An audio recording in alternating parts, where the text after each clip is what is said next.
안녕하십니까, 이주헌입니다. 모르는 번호로 전화가 왔는데 상대가 아무 말도 하지 않고 끊어버린 적 있으신가요? 예전 같으면 단순한 스팸 전화라고 넘겼겠지만 이제는 그 짧은 통화도 조심해야 하는 시대가 됐습니다. AI 음성 복제 기술이 발전하면서 몇 초 분량의 목소리만으로도 말투와 억양을 흉내내는 일이 가능해졌기 때문이죠. 부모님 목소리, 자녀 목소리, 직장 동료의 목소리, 너무 익숙해서 의심하지 않았던 목소리가 가짜일 수도 있는 시대가 온 겁니다. 기술은 더 자연스러운 목소리를 만들고 있지만 이제는 익숙한 목소리라도 한 번 더 확인하는 습관이 필요해졌습니다. AI가 목소리까지 닮아가는 시대, 5월 12일 화요일 AI 톡톡 지금 시작합니다.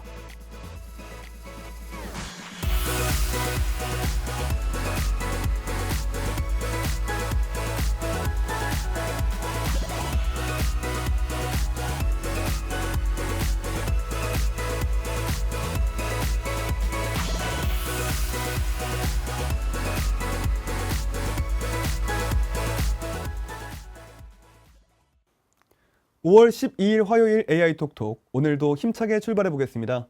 오늘은 스튜디오에 최수영 아나운서 나와 있습니다. 안녕하세요. 네, 안녕하세요. 네, 또 5월이 가정의 달이라고 하잖아요. 그렇죠. 지난주에는 어린이날도 있었고 네. 어버이날도 있었는데 잘 보내셨나요? 네, 잘 보냈습니다. 네, 제가 또 어버이날을 못 챙겨드려서 저희 엄마가 지금 굉장히 서운해하시는 상황입니다. 아, 그래요? 네. 저도 어버이날 즈음에는 뭐 부모님께 전화라도 한 번 더 드리게 되더라고요. 네. 근데 신기한 게 우리가 부모님 목소리는 듣자마자 바로 알잖아요. 아, 전화 그렇죠. 오자마자 모르는 번호여도 저장 안 돼 있어도 우리 엄마다. 네. 이렇게 바로 알기도 하는데 이제는 그 AI 목소리가 정말 익숙한 목소리까지 흉내낼 수 있는 그런 시대가 됐다고 하더라고요. 맞아요. 참 반가운 가족의 목소리인 줄 알았는데 알고 보니까 뭐 누군가가 악용한 그런 AI 목소리일 수도 있는 거고, 이렇게 AI의 빠른 발전이 있지만 거기에 또 가려진 부작용들도 우리 일상 속에 들어와 있는 것 같습니다. 오늘도 AI 관련된 5가지 뉴스 준비했습니다. 화면으로 만나보시죠. 네, 오늘의 AI 뉴스 헤드라인입니다. 오늘도 5가지 뉴스 준비되어 있습니다. 한번 확인해 보시죠. AI 사이클이 끌어올린 증시, 과열 경고가 잇따르고 있다는 소식이 전해졌습니다. 다음으로는 AI 반도체 훈풍에 소재업계도 들썩이고 있다고 하는데요. 두산과 롯데 등 투자를 이어가고 있다고 합니다. 세 번째로는 공공 AI가 폭풍 성장을 하고 있다는 소식도 전해졌고요. 네 번째로 구글이 엔지니어 채용 시험에서 AI 사용을 허용했다고 합니다. 마지막으로 미토스 쇼크가 현실화됩니다. AI 양자 시대 국가 보안 뜯어 고친다라는 메시지까지 전해졌는데요. 저희는 첫 번째 뉴스부터 만나보겠습니다.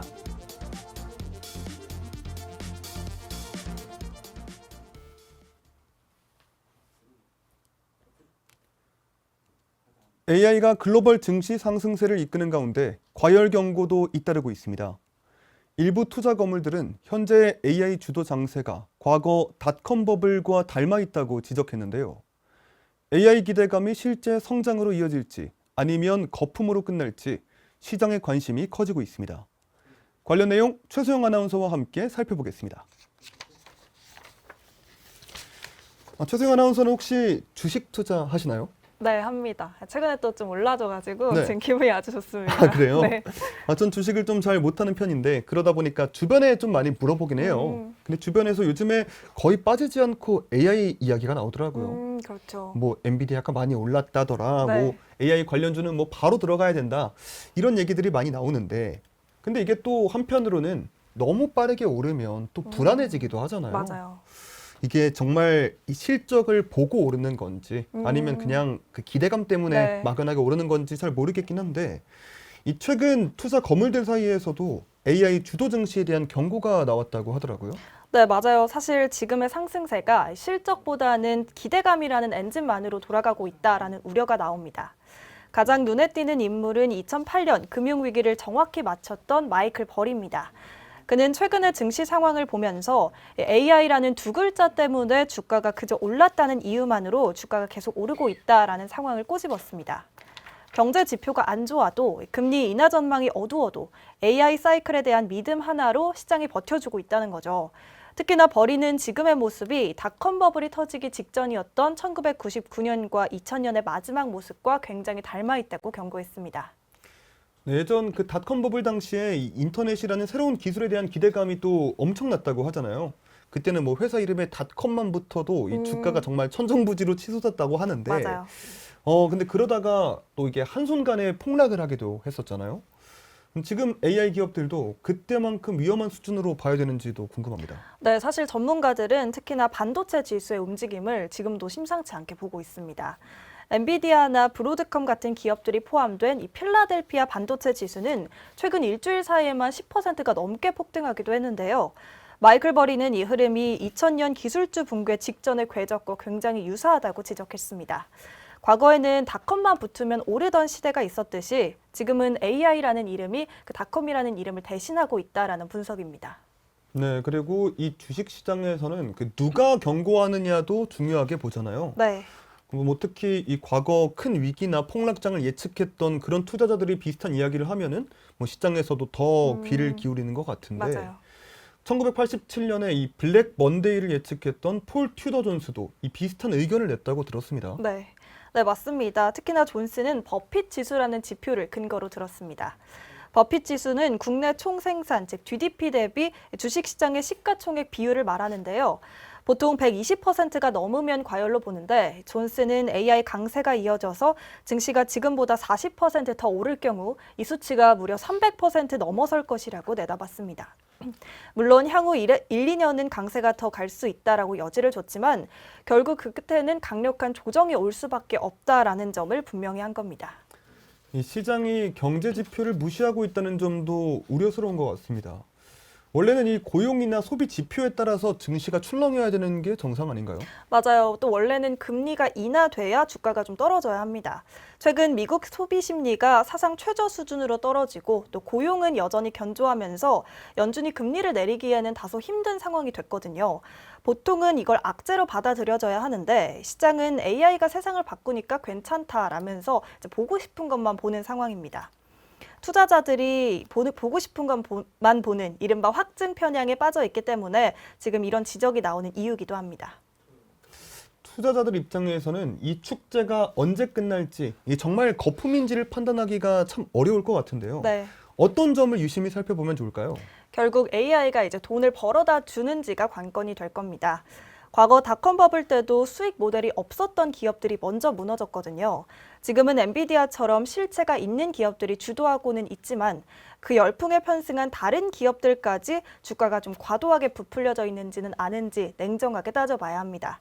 거물들의 경고처럼 역사는 반복된다라는 점을 좀 명시하고 기대감 속에 가려진 리스크를 점검하는 태도가 어느 때보다 절실해진 시점입니다. 네, AI는 분명 이 증시의 강력한 성장 동력으로 자리 잡고 있습니다. 다만 이 기술에 대한 기대감이 커질수록 그 기대가 실제 실적과 수익으로 이어지고 있는지도 함께 따져봐야 될 것 같은데요. 닷컴 버블의 교훈처럼 이 새로운 기술이 세상을 바꿀 수 있다는 믿음과 이 시장 과열에 대한 경계는 함께 가져가야 될 것으로 보입니다.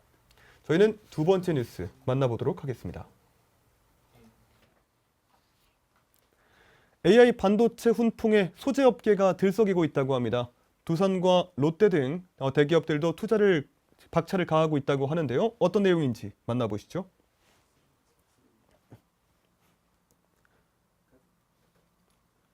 AI 반도체 시장이 커지면서 반도체 소재업계도 함께 움직이고 있습니다. 고성능 AI 칩에는 빠른 데이터 처리와 발열을 견딜 수 있는 고사양 소재가 필요한데요. 두산과 롯데, SKC, LG화학 등 국내 소재 기업들이 관련 생산 설비와 차세대 소재 투자에 속도를 내고 있습니다. AI 반도체 훈풍이 소재 산업으로 어떻게 번지고 있는지 함께 짚어보겠습니다.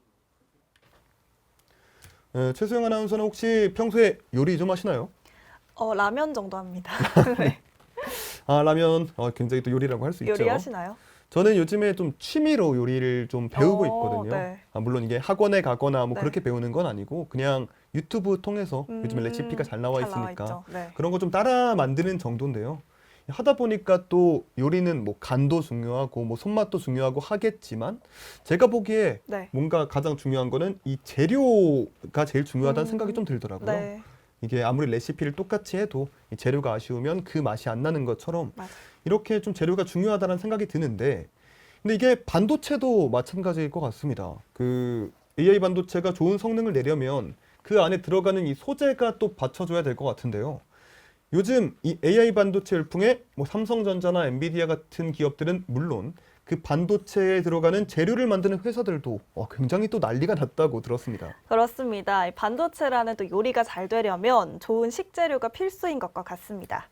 AI 반도체는 엄청나게 많은 데이터를 초고속으로 처리해야 합니다. 그러다 보니 기존보다 훨씬 열에 강하고 또 신호 손실이 적은 고사양 소재가 절실해진 거죠.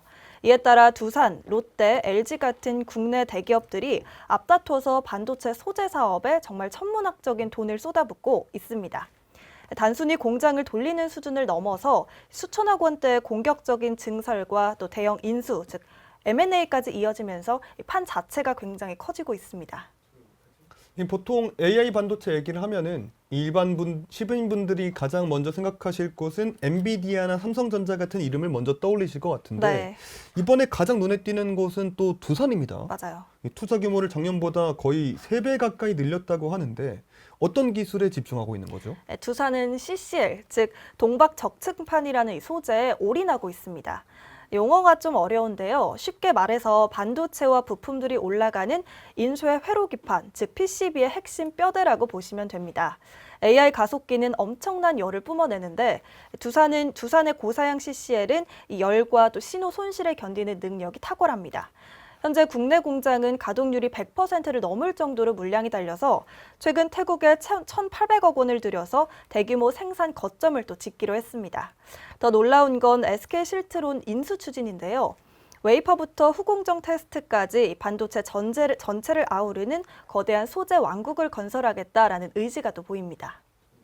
롯데그룹에서도 반도체 소재 쪽으로 발빠르게 움직이고 있다고 들었습니다. 네. 특히 여기서도 이 동박이라는 소재가 또 핵심이라고 들었습니다. 맞아요. 롯데 에너지 머티리얼즈의 활약이 정말 대단합니다.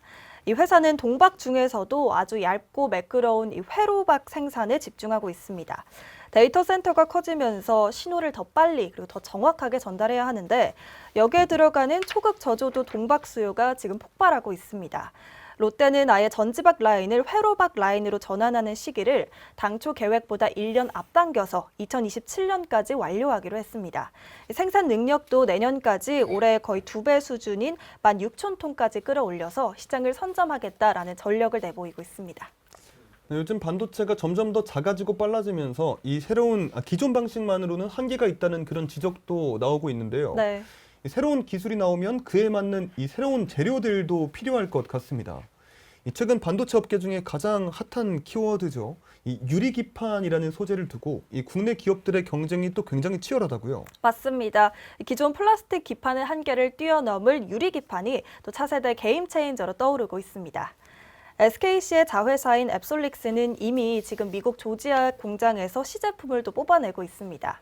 AMD나 아마존 같은 글로벌 빅테크들이 이 샘플을 가져가서 성능 테스트를 하고 있는데요.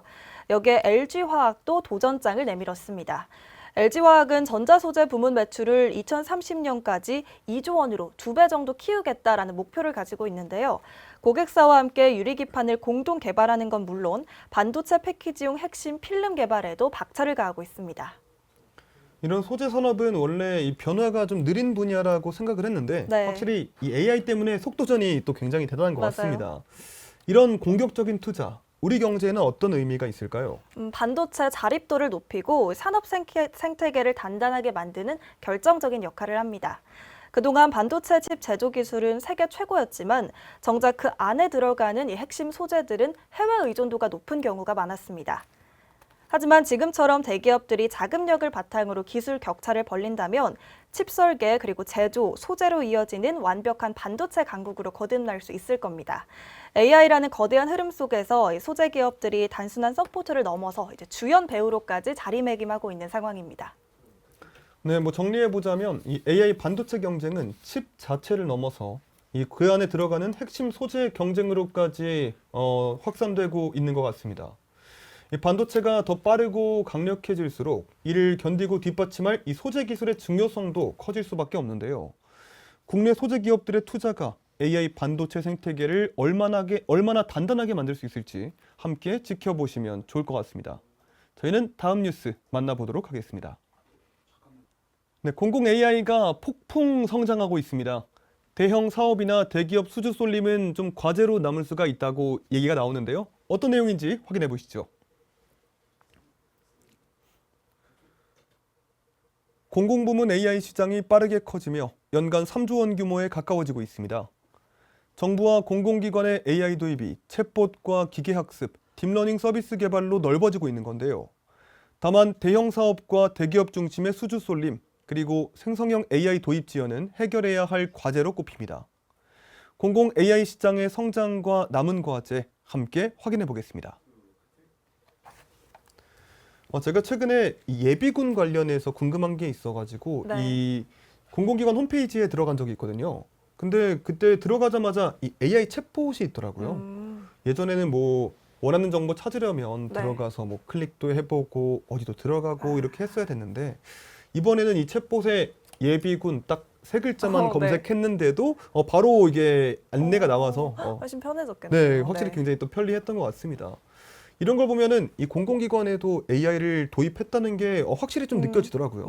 맞아요. 진짜 지난 10년간의 수치를 보면 정말 폭풍 성장했다라는 말이 딱 맞습니다.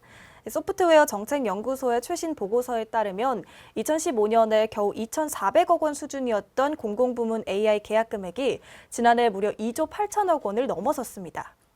10년 만에 시장 규모가 무려 11배 넘게 커진 건데요. 전체 공공 ICT 시장의 12% 정도를 AI가 차지할 만큼 그 비중이 굉장히 높아졌습니다. 조사 대상 기관 10곳 중 6곳 이상이 이미 AI를 도입했을 정도로 이제 공공 영역에서 AI는 선택이 아닌 필수가 되고 있습니다. 10년 만에 11배라니 정말 좀 대단한 것 같습니다. 네. 근데 처음에 이 AI 챗봇이 나왔을 때 그때는 이 정해진 질문에 그냥 정해진 답을 해주는 느낌이라서 꽤나 좀 불편했던 것 같은데 네.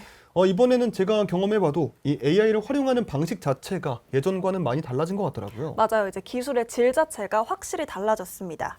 예전에는 단순히 이런 기술이 있다라고 소개를 하거나 간단히 안내를 하는 정도였다면 이제는 챗봇은 기본이고 또 기계학습이나 딥러닝을 활용해서 직접 서비스를 개발하고 운영하는 단계까지 진화했습니다.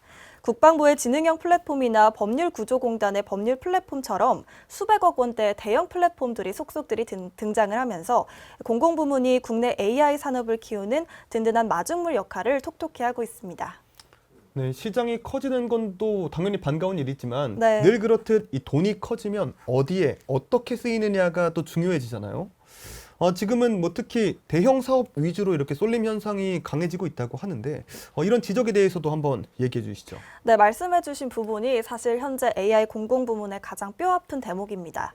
전체 시장 규모는 커졌지만 사실 몇몇 대형 국책 사업들이 숫자를 견인하고 있는 형편인데요.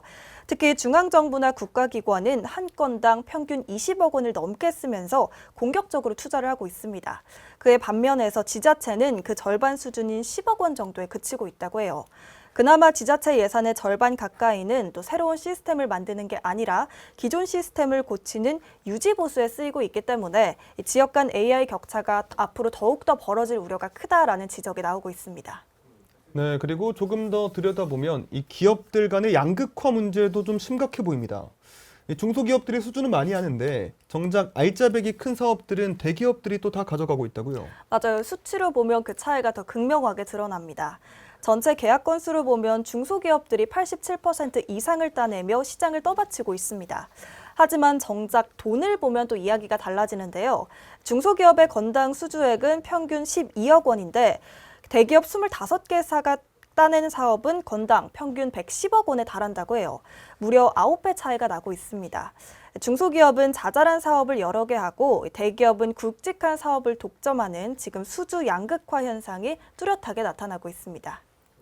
우리가 민간에서는 뭐 챗GPT나 제미나이 같은 생성형 AI들을 많이 사용을 하고 있잖아요. 네. 자료 정리나 뭐 문서 작성, 뭐 이미지 생산까지 정말 개인이나 기업에서는 이미 일상적으로 우리가 활용하는 경우가 많은데 이 공공부문은 아직 이 변화를 따라가는 속도가 좀 더디다는 평가도 있네요. 맞아요. 그 부분도 사실 좀 아쉬운 대목입니다. 챗GPT가 전 세계를 휩쓴 지 지금 2년이 넘었지만 공공부문에서 생성형 AI를 도입한 계약은 전체 3.5% 수준에 불과합니다. 보안 문제나 데이터 유출 우려 때문에 도입을 주저한 측면이 크기 때문입니다. 하지만 희망적인 부분은 작년부터 본격적으로 도입 논의가 시작이 되면서 도입 기관의 2배 정도가 늘었다라는 점입니다. 앞으로는 텍스트나 이미지를 직접 생성하고 고도의 추론을 수행하는 초거대 언어 모델, LLM 기반의 공공 서비스가 좀 대폭 늘어날 것으로 전망하고 있습니다. 네, 공공 AI가 또 잘 자리 잡으면 이 민원 처리도 빨라지고 행정 서비스도 훨씬 편리해질 수 있을 것 같습니다. 이 공공 AI 시장이 건강하게 성장하려면 어떤 과제가 남아 있을까요? 결국 균형 잡힌 생태계를 만드는 게 핵심일 겁니다. 대기업 쏠림을 막고 역량 있는 중소 AI 기업들이 성장할 수 있는 그런 토양을 만들어줘야 합니다. 또한 지자체들도 단순 유지 보수를 넘어서 주민들이 체감할 수 있는 혁신적인 AI 서비스를 개선할 수 있도록 예산과 또 기술 지원이 뒷받침돼야겠죠. 3조 원이라는 거대 시장이 단순히 덩치만 큰 게 아니라 이 대한민국의 AI 경쟁력을 근본적으로 키울 수 있는 그런 든든한 기초자산이 돼보기를 기대해 봅니다. 네, 공공부문 AI 시장은 빠르게 커지면서 이제는 행정 서비스의 중요한 축으로 자리 잡아가고 있습니다. 다만 시장 규모가 커지는 것만큼이나 이 지역 간 격차와 기업 간 쏠림을 줄이고 국민들이 실제로 체감할 수 있는 서비스로 이어지는 것도 굉장히 또 중요해 보이는데요. 공공 AI가 단순한 기술 도입을 넘어서 이 더 편리한 행정 서비스로 자리 잡을 수 있을지 함께 확인해 보시면 좋을 것 같습니다. 저희는 다음 뉴스 만나보도록 하겠습니다. 네, 구글이 엔지니어 채용 시험에서 AI 사용을 허가했다고 합니다. 어떤 내용인지 굉장히 또 궁금해지는데요. 한번 확인해 보시죠.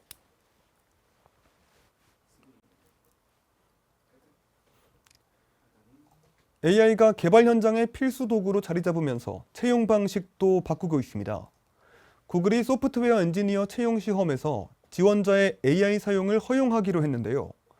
이제는 코드를 직접 짜는 능력뿐 아니라 AI에 어떻게 지시하고 결과물을 어떻게 검증하는지도 중요한 평가 기준이 되고 있습니다.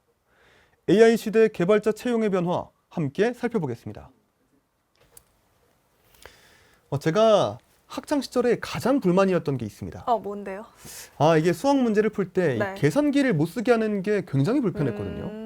이게 공식은 알고 있는데 네. 이 계산기만 두드리면 훨씬 더 빠르게 문제를 풀 것 같은데 이걸 못 쓰게 하니까 이걸 왜 못 쓰게 할까? 네. 이게 좀 잘 이해가 안 됐습니다. 네. 근데 뭐 생각해 보면 뭐 그 당시 시험은 뭐 내 힘으로 어디까지 풀 수 있는지를 보는 자리였던 것 같긴 한데 그렇죠. 네. 그런데 최근 이 학창 시절의 저를 이해해주는 상황이 벌어졌습니다. 그래요. 네. 이 전 세계 천재 개발자들이 모이는 구글에서 이 채용 시험 방식이 완전히 바뀌었다고요. 맞습니다. 구글이 소프트웨어 엔지니어 채용 과정에서 지원자가 AI 도구를 사용할 수 있도록 면접 절차를 개편해서 시범 운영에 들어갔습니다. 현재는 미국 내 일부 팀의 초급과 중급 엔지니어 지원자들이 대상인데요. 결과가 좋으면 구글의 전체 채용으로 확대될 가능성도 있다고 합니다. 지원자들은 구글의 자체 AI 모델인 제미나이를 활용해서 코드를 읽고 오류를 찾아내서 성능을 개선하는 과제를 수행하게 됩니다. 과거에는 빈 화면에 스스로 코드를 또 한 줄 한 줄 써내려가는 능력을 봤다면 이제는 AI라는 강력한 도구를 옆에 끼고 얼마나 효율적으로 문제를 해결하는지를 보겠다라는 겁니다. 그런데 이게 제가 앞서 말했던 이 단순 계산을 위한 계산기 사용과는 뭔가 또 궤를 달리하고 있다라는 생각이 좀 듭니다. 네. 이 AI를 활용하면 AI가 정답을 다 알려줄 수도 있지 않을까 이런 생각도 드는데 그러면 변별력이 없어지는 게 아닐까요? 정확한 지적입니다. 사실 이제 평가의 초점은 코딩 실력 그 자체에서 AI 관리 능력으로 옮겨갔습니다. 단순히 코드를 완성했느냐 이게 중요한 게 아니라 지원자가 AI에게 어떤 지시어, 즉 프롬프트를 입력해서 원하는 답을 이끌어내는지 그 과정을 아주 정밀하게 관찰하겠다라는 겁니다. 또한 AI가 내놓은 결과물이 100% 완벽하지 않을 때가 많거든요.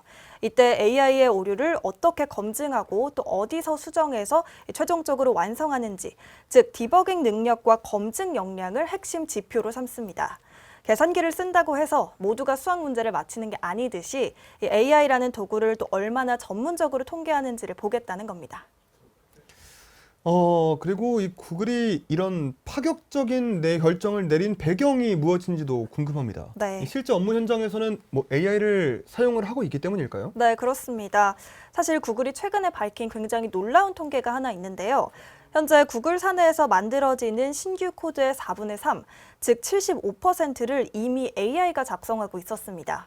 실제 업무 환경이 이런데 채용 시험에서만 AI를 금지하는 건 좀 현실과 맞지 않다라는 판단을 내린 겁니다. 실제 개발 현장에서는 이제 사람이 무에서 유를 창조한다라기보다는 AI가 초안을 잡으면 사람이 이를 다듬고 또 시스템에 맞게 최적화하는 그런 역할이 더욱 중요해졌습니다. 결국 실무에서 AI를 쓰기 때문에 뽑을 때도 AI를 더 잘 쓰는 사람을 뽑겠다라는 구글의 또 전략입니다. 네, 예전에는 이 시험 중에 도구를 쓰면 안 된다는 이런 인식이 강했다면 네. 뭐 지금은 실제 업무에서 쓰이는 도구라면 뭐 평가에도 반영해야 한다 이런 흐름으로 바뀌는 것 같은데요.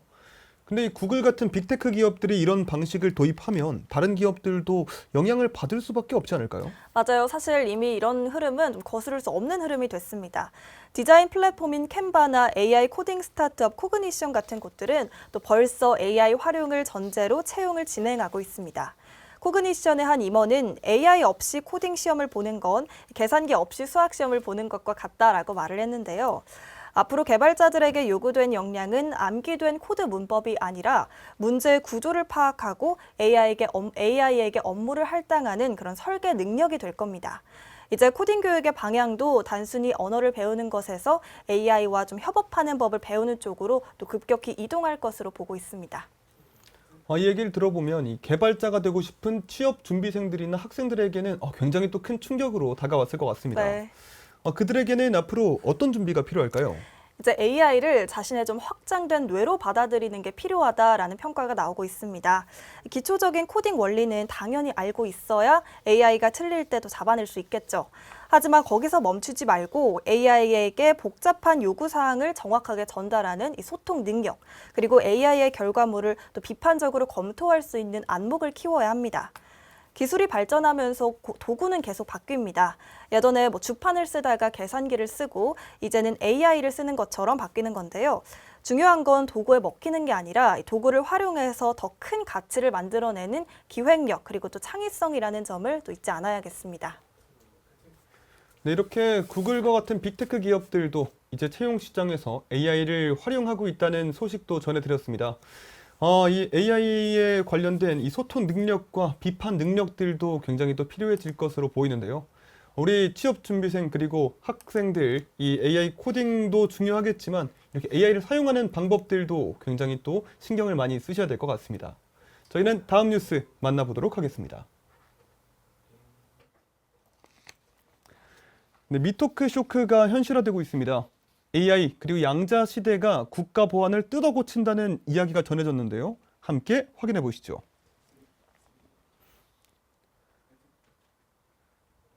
AI가 보안 취약점을 찾아내고 양자 컴퓨팅이 기존 암호 체계를 흔들 수 있다는 우려가 커지고 있습니다. 이에 정부가 통신과 금융, 국방, 우주 등 핵심 인프라의 보안 체계를 선제적으로 바꾸는 작업에 나섰는데요. AI 보안 협력부터 양자 내성 암호 전환까지 국가 보안망 재편이 본격화되고 있습니다. 관련 내용 최수영 아나운서와 함께 짚어보겠습니다.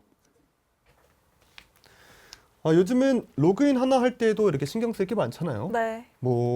비밀번호만 입력하는 것이 아니라 OTP도 입력해야 되고 인증번호도 넣어야 되고 맞아요. 생체 인증도 해야 되고 참 번거롭고 좀 불편하다 이런 생각도 들지만 이게 또 개인정보 유출을 막기 위해서 보안이 점점 더 중요해지고 있다 이런 뜻으로도 볼 수가 있을 것 같습니다. 근데 이제는 이 AI가 이 보안 취약점을 찾아내는데 동시에 반대로는 또 해킹 공격에 악용될 수 있다는 이야기도 나왔다고 하더라고요. 맞아요. 11일 챗GPT의 강력한 또 대항마로 꼽히는 클로드의 개발사죠. 엔트로픽의 정책 총괄이 한국을 방문했습니다.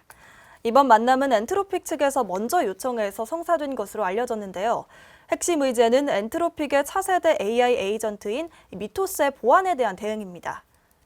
미토스는 소프트웨어의 취약점을 찾아내는 능력이 또 워낙 뛰어나기 때문에 보안 연구에 혁신을 가져올 것이라는 기대도 있었지만 반면에 해커들이 공격을 자동화하는 무기로 악용될 수 있다라는 공포도 가지고 있습니다. 정부는 이번 면담을 통해 구글, 애플 등 빅테크들이 참여하는 이 글로벌 보안 협력체인 프로젝트 글래스윙에 가입해서 우리 기업들이 함께 참여하고 또 집중 방안들을 함께 논의할 예정입니다. 네, 예전에는 우리가 뭐 단순히 비밀번호를 좀 어렵게 만들고 아니면은 뭐 주기적으로 바꾸면 비교적 안전하다고 생각을 할 때도 있었잖아요. 네. 그런데 이제는 기술이 발전하면서 보안도 훨씬 더 복잡한 문제로 바뀌고 있는 것 같습니다. 이게 AI뿐만이 아니라 양자 컴퓨터가 기존 암호 체계를 무력화할 수 있다는 이런 경고도 계속 나오고 있다고요. 맞습니다. 우리가 지금 쓰는 암호들은 아주 큰 숫자를 소인수 분해하는 게 어렵다라는 점을 이용하는 건데요. 양자 컴퓨터가 나오면 이 계산을 순식간에 끝내버릴 수가 있습니다. 그래서 정부는 양자 내성 암호라는 새로운 방패를 또 준비하고 있습니다. 올해부터 통신, 금융, 교통, 국방, 우주 등 5대 핵심 분야에서 이 양자 내성 암호로 갈아타는 시범 사업이 대폭 확대되게 됩니다. 예를 들어 하나카드의 결제 시스템 전체를 이 암호 체계로 바꾸고 국방 분야에서는 드론과 서버 사이의 통신을 양자 보안으로도 감싸는 시기입니다. 2030년까지 이 분야에서 기술 자립을 완성해 세계 최고의 보안 강국이 되겠다라는 게 우리 정부의 또 목표입니다. 근데 이 보안 문제가 그냥 이 개인의 계정이나 휴대폰에만 그치는 건 아니잖아요. 이게 시범 사업 대상이 5개 분야라고 하는데 네. 우리 실생활과 밀접한 이 교통이나 통신망 이런 건 구체적으로 어떻게 바뀌게 되나요? 네, 이 부분이 아주 중요한데요. 우선 교통 분야에서는 판교 제로시티 같은 이 자율주행 교통 시스템에 양자 내성 암호를 도입하게 됩니다. 자율주행차가 해킹당하면 인명사고로 또 직결을 낼 수도 있기 때문인데요. 통신 분야에서는 국가과학기술연구망에 이 암호를 적용하고 더 나아가 서울과 대전 등을 잇는 현재 양자 암호 통신망을 지금 전국으로 확대할 계획이다라는 발표가 나왔습니다. 심지어 해외 통신망과 연동하거나 인공위성 통신망까지 양자 보안 체계를 입히는 실증 작업도 추진이 됩니다. 이제는 사고가 난 뒤에 막는 게 아니라 이 통신 인프라 자체를 해킹 불가능한 구조로 선제적으로 재편한다라는 겁니다. 네, 보안의 패러다임이 사후 방어에서 이제는 뭐 선제적 방어로 완전히 바뀌는 모습인 것 같습니다.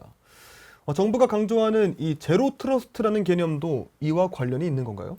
네, 맞아요. 제로 트러스트란 말 그대로 아무도 믿지 말라라는 철학입니다. 한번 인증을 받았다고 해서 내부망을 자유롭게 두는 게 아니라요. 모든 접속 단계마다 끊임없이 검증하는 식입니다. 백영훈 과학기술정보통신부 장관은 이제 AI 기반 보안으로의 대전환을 더는 늦출 수 없다라고 강조했습니다. AI가 취약점을 찾아내 공격하고 양자가 암호를 푸는 시대에는 기존의 성벽을 높게 쌓는 방식만으로는 부족하다라는 건데요. 그래서 제로 트러스트 철학을 사회 전반에 확산을 시키고 양자 보안 같은 근본적인 방어 체계를 2중 또 3중의 방어막을 치겠다라는 전략입니다. 네, 사실 이 국가 보안망이나 암호 체계라고 하면 이 일반 시민들에게는 조금 멀게 느껴질 수도 있을 것 같아요. 네. 우리 기업들이나 국민들이 체감하게 될 변화는 어떤 게 있을까요? 당장은 눈에 보이지 않겠지만 우리가 사용하게 될 카드 결제나 금융거래 그리고 공공서비스 이면에 흐르는 이 데이터의 보안 엔진이 통째로 바뀌게 되는 겁니다. 기업들 입장에서는 AI 보안 특화 모델을 개발하거나 새로운 암호 체계에 맞는 솔루션을 만드는 것이 거대한 신산업 성장이 될 겁니다. 국가적으로는 통신과 국방, 우주 네트워크의 신뢰성을 확보함으로써 또 기술 패권 경쟁에서 우위를 점할 수 있는 토대가 마련되는 셈입니다. AI와 양자라는 거대한 파도가 지금 몰려오고 있지만 우리가 이를 먼저 대비한다면 오히려 보안 강국으로 도약하는 기회가 될 겁니다. 네, 정리해보자면 이 AI와 양자 컴퓨팅의 발전은 편리함뿐만 아니라 이 새로운 보안 위협도 함께 가져오고 있습니다. 이제 보안은 사고가 난 뒤에 막는 것이 아니라 위협이 현실화되기 전에 미리 막는 구조로 가고 있는데요.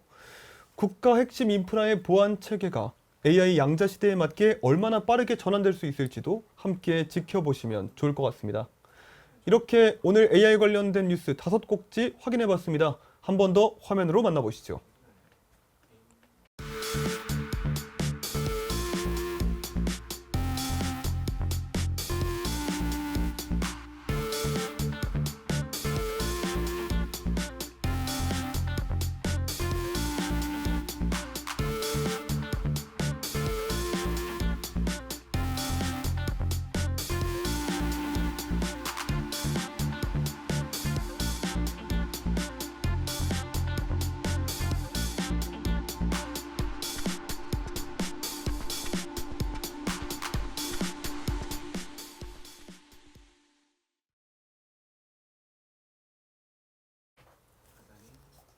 네, 이어서 AI 기업 포커스 시간입니다.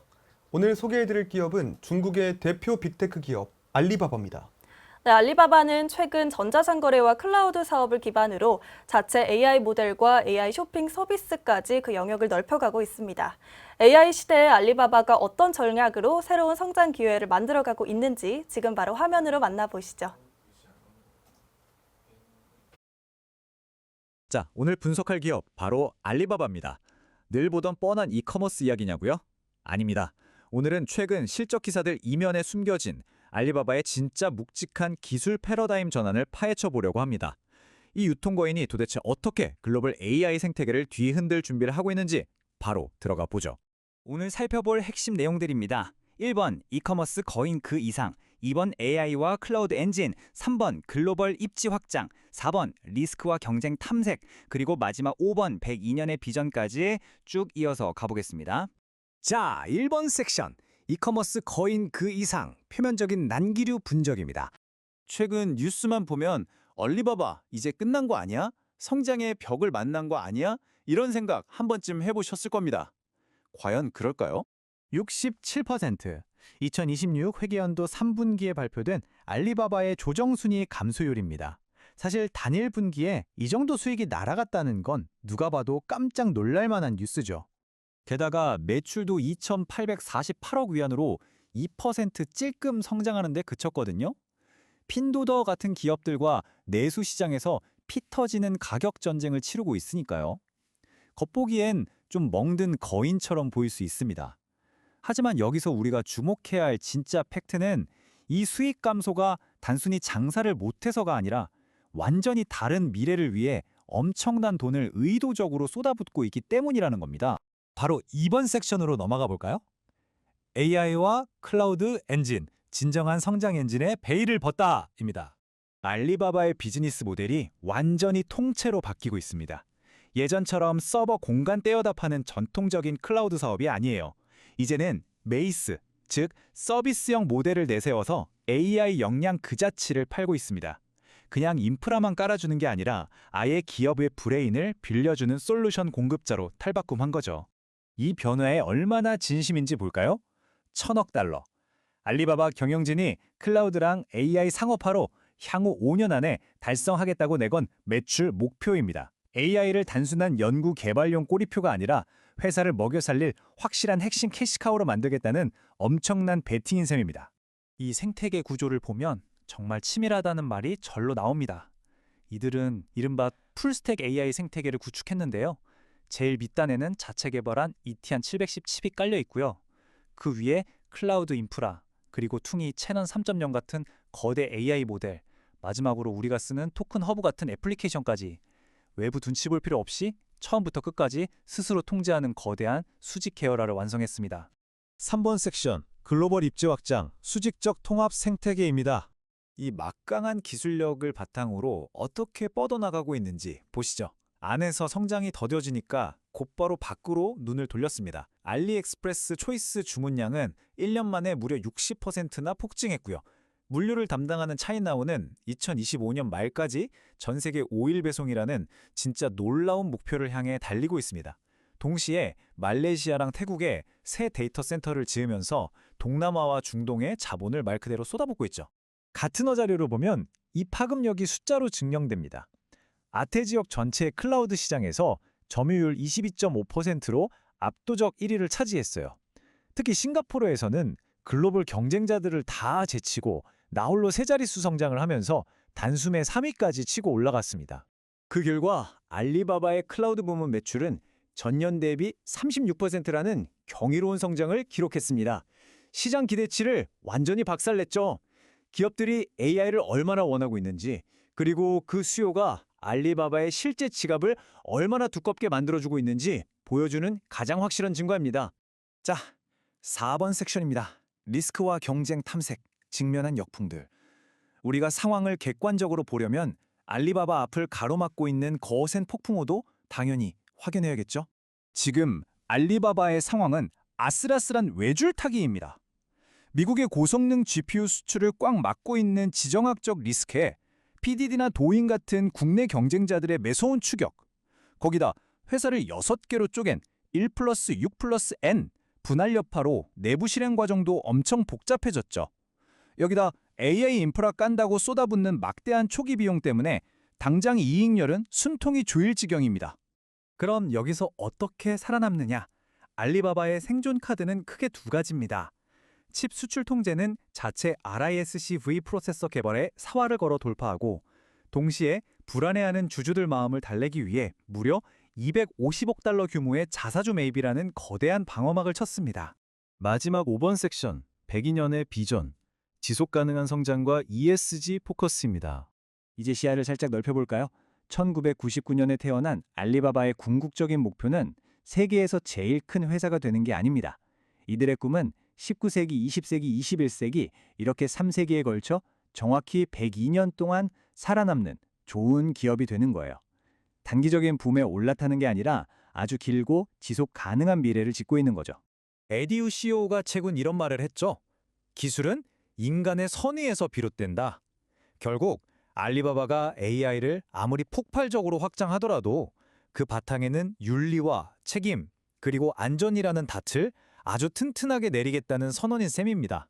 이게 그냥 듣기 좋은 슬로건이냐고요? 아닙니다. 실제 데이터가 보여주고 있어요. AI 기술로 무려 5,113명의 실종 아동을 찾아서 가족 품에 안겨줬고요. 다모 아카데미에서는 다중암 검진 AI를 시범 운영하고 있습니다. 또 암맵을 통해 1억 개의 힐체어 전용 내비게이션 경로를 만들고, 어러머에서는 수천 명의 청각장애인 분들에게 배달원 일자리를 줬죠. 이들의 기술 패러다임 전환은 진짜 사람들의 삶을 바꾸는 현실의 복지와 아주 단단히 연결되어 있습니다. 오늘 분석을 마치면서 여러분께 이 질문을 하나 던지고 싶습니다.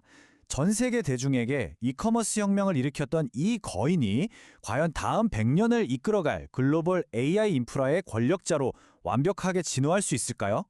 뒷걸음질 치는 줄 알았던 알리바바의 진짜 무기는 어쩌면 이제 막 세상에 드러나는지도 모릅니다. 이 대담하고 흥미진진한 도전, 우리 계속해서 지켜보도록 하죠. 끝까지 함께해 주셔서 감사합니다.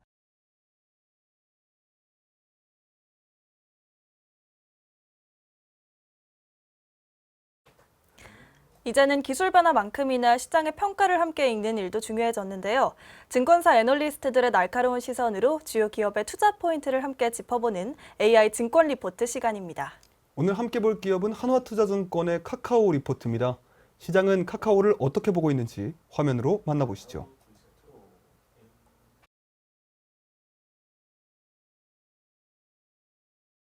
자, 여러분, 오늘 우리가 샅샅이 파헤쳐볼 내용은요, 바로 2026년 5월 8일 하나투자증권에서 발행된 카카오 분석 리포트입니다. 주식시장을 보다 보면 가끔 진짜 미스터리한 일들이 벌어지잖아요. 오늘이 딱 그런 케이스입니다. 평소 IT 기업이나 투자 흐름에 관심 많으신 분들이라면 오늘 다룰 이 카카오의 상황이 정말 흥미로우실 겁니다. 긴 말할 것 없이 바로 들어가 보죠. 오늘 우리가 풀어나갈 가장 핵심적인 미스터리가 바로 이겁니다. 상식적으로 한번 생각해 볼게요. 어떤 기업이 시장의 예상치를 확 뛰어넘는 어닝 서프라이즈를 기록했어요. 그럼 당연히 주가나 목표 주가 올라가야 맞는 거잖아요. 그런데 애널리스트가 카카오의 실적이 기대 이상이었는데도 불구하고 오히려 목표 주가를 확 내려버렸습니다. 대체 어떻게 이런 앞뒤가 안 맞는 모순적인 상황이 벌어진 걸까요? 지금 카카오의 상황이 얼마나 역설적이냐면요. 한쪽에서는 1분기 영업이익이 컨센서스를 기분 좋게 뛰어넘으면서 우리 진짜 장사 잘했다 하고 실물 경제의 긍정적인 현실을 보여주고 있습니다. 하지만 다른 한쪽에서는 애널리스트가 그런데 목표 주가가 7만 원으로 내릴게 해버린 겁니다. 아주 차가운 주식시장의 심리를 대변하고 있죠. 회사 운영은 기가 막히게 잘하고 있는데 주식에 대한 평가는 오히려 깎였다? 와, 이거 진짜 궁금해지지 않나요? 근데 여기서 끝이 아닙니다. 엄청난 반전이 하나 더 있어요. 애널리스트가 목표 주가는 내렸는데 투자 의견은 여전히 매수, 그러니까 바이를 유지하고 있거든요. 심지어 현재 주가 대비 무려 54.7%나 더 오를 수 있는 상승 여력이 남아있다고 평가한 겁니다. 아니, 목표 주가를 내리면서 동시에 엄청난 상승 잠재력이 있다고 말하는 이 리포트, 그 안에 대체 어떤 단서들이 숨어 있는 건지 지금부터 하나씩 찾아보겠습니다. 자, 첫 번째 증거 자료입니다. 2026년 1분기 카카오의 펀더멘털, 그 팩트부터 확실하게 짚고 넘어가죠. 최근 카카오의 주가 흐름 다들 아시죠? 코스피 지수랑 비교해보면 정말 오랫동안 꽤 크게 부진한 상황입니다. 절대적인 수익률이나 상대 수익률 모두 시장의 아주 차가운 비관론이 쫙 깔려 있다는 걸 뚜렷하게 보여주고 있죠. 사실 주주분들 속이 많이 타실 텐데요. 하지만 오늘 우리는 이 우려 이면에 숨겨진 훨씬 긍정적이고 탄탄한 데이터들을 눈으로 직접 확인하게 될 겁니다. 숫자로 바로 볼게요. 2026년 1분기 카카오의 영업이익 무려 2,114억 원을 찍었습니다. 여러분 원래 1분기는 광고 시장에서 완전 전통적인 비수기로 통하거든요. 그런데 이 비수기에 플랫폼 부문의 모빌리티랑 페이가 예상보다 너무 잘해준 거예요. 거기다 자회사들 수익성까지 개선되면서 시장 예상치를 아주 가뿐하게 뛰어넘었습니다. 비수기에 이 정도 체력을 보여줬다? 이건 정말 박수 받을 만한 일입니다. 도대체 뭐가 이렇게 큰 수익을 뚫어봤냐? 바로 톡비즈입니다. 톡비즈의 광고 매출이 아주 급증을 했어요. 전년 동기 대비 무려 16%나 성장했습니다. 특히 타겟팅 효율이 엄청나게 좋은 비즈니스 메시지 이쪽 성장이 무려 27%에 달합니다. 카카오톡 싹 개편하고 상품 다양화한 덕분에 디스플레이 광고도 10%나 올랐고요. 그냥 운이 좋았던 게 아니라 플랫폼 자체가 구조적으로 아주 단단해지고 있다는 완벽한 증거인 셈이죠. 자, 다음으로 넘어가 볼까요? 두 번째 포인트는 바로 비용 효율화의 결실입니다. 카카오가 허리띠를 어떻게 졸라맸는지 한번 보시죠. 카카오가 돈만 잘 번 게 아닙니다. 1분기에 전사적으로 아주 독하고 엄격하게 비용 집행을 했어요. 전분기랑 비교해보면 인건비 2% 줄였고 매출 연동비도 5% 감소했습니다. 근데 여기서 제일 놀라운 수치가 뭔지 아세요? 바로 마케팅 비용을 무려 34%나 깎아버렸다는 겁니다. 아니, 매출은 쫙쫙 올리면서 마케팅 비용은 이렇게 대폭 삭감했다? 이건 카카오라는 플랫폼 자체가 스스로 굴러가는 자생적인 힘이 그만큼 강해졌다는 뜻이기도 합니다. 그렇게 돈 잘 벌고 비용 확 줄여서 만들어낸 영업이익률 바로 10.9%입니다. 이 숫자가 진짜 대단한 이유가 뭐냐면요. 통상적으로 수익이 가장 빵빵하게 터지는 성수기였던 바로 직전 4분기보다 이익률이 오히려 0.3%포인트 더 높아진 겁니다. 지금까지 상황 정리해볼까요? 수익 올랐고 비용 줄었고 마진 좋아졌습니다. 한마디로 회사가 교과서처럼 기가 막히게 굴러가고 있다는 얘기죠. 그런데 말입니다. 여기서 세 번째 파트, 우리의 핵심 질문이자 딜레마가 시작됩니다. 이렇게 돈을 잘 벌었는데 왜 밸류에이션이 깎였을까요? 그 이유를 정확히 알려면 아까 애널리스트가 카카오의 목표 주가를 7만 원으로 어떻게 계산했는지 그 배경을 살짝 짚고 넘어가야 돼요. 리포트에 보면 SOTP라는 개념이 나오는데 전혀 어렵지 않습니다. 쉽게 말해서 카카오라는 거대한 피자가 있다고 쳐봐요. 이 피자를 톡비즈, 모빌리티, 엔터테인먼트 같은 조각으로 다 자른 다음에 조각별로 이건 독립된 회사라면 얼마짜리다 이렇게 가치를 매겨서 다시 다 합치는 방식이에요. 간단하죠? 자, 그럼 카카오 피자 조각들의 가격표를 한번 뜯어보겠습니다. 카카오 엔터, 피코마, 모빌리티, 페이 등 아주 굵직굵직한 사업부들이 많은데 여기서 압도적으로 비중이 큰 조각이 딱 하나 있습니다. 바로 무려 12.9조 원으로 평가받는 톡비즈입니다. 결국 카카오라는 그룹 전체의 가치를 끌고 가는 가장 거대한 핵심 엔진은 무조건 이 톡비즈라는 거. 이걸 꼭 기억해 두셔야 해요. 자, 이제 드디어 미스터리가 풀리는 순간입니다. 아까 보셨다시피 카카오 내부의 톡비즈 성장은 진짜 견고합니다. 일 아주 잘하고 있어요. 근데 주식시장에서 기업 가치를 평가할 때는 외부 요인, 그러니까 옆집 상황도 같이 봐야 되거든요. 텐센트나 메타 같은 글로벌 테크 기업들, 즉 글로벌 동종 기업들의 밸류에이션 멀티플이 전반적으로 싹 다 하락해버린 겁니다. 카카오가 아무리 자기 혼자 잘해도 소속된 이 글로벌 시장의 평균 평가 기준 자체가 낮아졌기 때문에 카카오톡비즈에 적용하는 목표 배수 역시 14.4배로 살짝 낮출 수밖에 없었던 거죠. 그래서 목표 주가가 7만 원으로 억울하게 내려온 겁니다. 완전히 이해되시죠? 네 번째, 드디어 촉매제입니다. 그렇다면 그 54.7%의 상승 여력을 터뜨릴 카카오의 진짜 미래는 어디에 있을까요? 맞습니다. AI입니다. 리포트에 적힌 애널리스트의 이 코멘트가 우리가 앞으로 카카오를 어떤 관점에서 봐야 할지 완벽하게 짚어줍니다. 당장의 수익화를 기대하기는 어렵다. 네, 아주 냉정하지만 현실적인 분석이죠. 2026년 당장 AI가 카카오한테 수천억 원의 이익을 물어다 줄 거라고 기대해서는 안 됩니다. 여기서 진짜 중요한 건 돈이 아니라 사용자 기반이 얼마나 넓어지고 트래픽이 얼마나 가파르게 증가하는가 이겁니다. 이게 바로 멈춰있는 카카오 주가를 다시 움직일 가장 핵심적인 숙제인 셈이죠. 그럼 구체적으로 우리는 어떤 뉴스에 귀를 쫑긋 세워야 할까요? 다음 3가지 체크리스트만 꼭 기억하십시오. 첫째, 카카오가 준비 중인 AI 서비스들이 시장에 어떻게 순차적으로 런칭되는지. 둘째, 그 새로운 서비스들이 기존 카카오톡이라는 거대한 생태계와 어떻게 딱 연동돼서 유저들을 폭발적으로 끌어모으는지. 그리고 셋째, 예정된 글로벌 파트너들과의 서비스 온보딩이 매끄럽게 진행되는지. 이 3가지가 눈앞에 가시화되는 순간 주가의 점진적인 재평가, 이른바 리레이팅이 본격적으로 시작될 겁니다. 자, 오늘 우리는 카카오의 역설적인 상황을 아주 깊고 재미있게 파헤쳐 보았습니다. 비수기인데도 훌륭하게 실적을 냈고 뼈를 깎는 비용 절감도 이뤄냈고 펀더멘털은 이미 바닥을 충분히 다졌다는 걸 눈으로 확인했죠. 비록 글로벌 멀티플 하락이라는 외부 요인 때문에 목표 주가가 조정을 받긴 했지만 아까 보셨다시피 여전히 거대한 상승 잠재력이 우리를 기다리고 있습니다. 이제 진짜 남은 건 딱 하나입니다.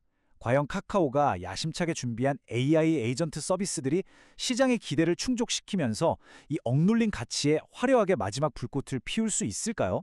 카카오가 앞으로 보여줄 기술적 행보가 그 어느 때보다 궁금해지고 기대되는 시점입니다. 시청자 여러분은 어떻게 생각하시나요? 오늘 분석 시간은 여기까지입니다. 여러분 끝까지 함께 해주셔서 정말 감사합니다.